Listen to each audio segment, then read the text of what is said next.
سلام به همراهان همیشگی کانال خدایان فوتبال. امروز به بررسی بدترین نقل و انتقالات فصل اخیر میپردازیم.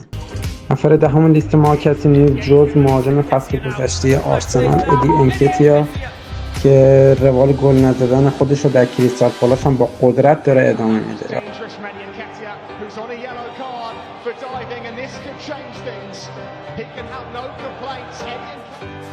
نفر نهم لیست ما کسی نیست جز آقای فولکرو که از بوندسلیگا به لیگ جزیره نقل مکان کرد و اما آمار ناامید کننده رو در این فصل نمایش گذاشت.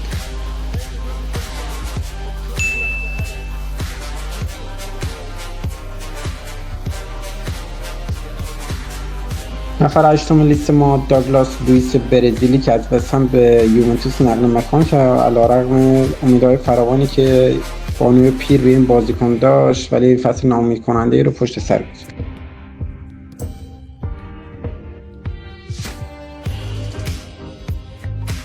نفر هفتم لیست ما کسی نیست جز آقای ریکاردو کالافیوری بازیکن ملی پوش و بدشانس ایتالیایی که تیم فصل گذشته این بازیکن بعد از 51 سال امسال جام حذفی رو به دست آورد ولی به آرسنال نقل مکان کرد که جام به دست بیاره و هیچ چیز عایده این بازیکن نشد. نفر ششم لیست ما کسی نیست جز دلیخت هلندی بازیکنی که امیدهای فراوانی به این بازیکن بود ولی متاسفانه با نقل و انتقالات فراوان و اشتباه آینده فوتبالی خودشو داره به خطر می‌اندازه این بازیکن.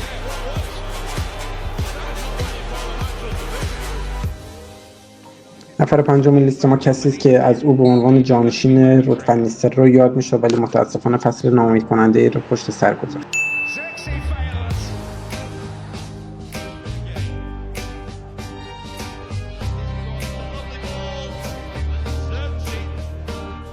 نفر چهارم لیست ما کسی است که از سیمونه به علت بازی ندادن به این بازیکن انتقادات فراوانی میشد ولی الان منتقدان به صف آقای سیمونه پیوستن و حق رو به این مربی میدن.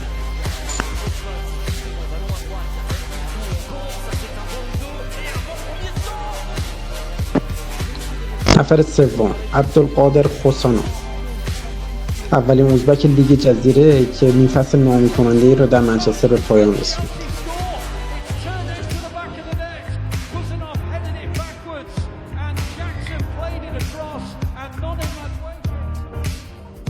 نفر دوم لیست ما از بایر مونیخه بازیکنی که علیرغم اینکه هزینه فراوانی رو دست مدیران بایر مونیخ گذاشت اما نیم فصل ناامید کننده ای را سپری کرد.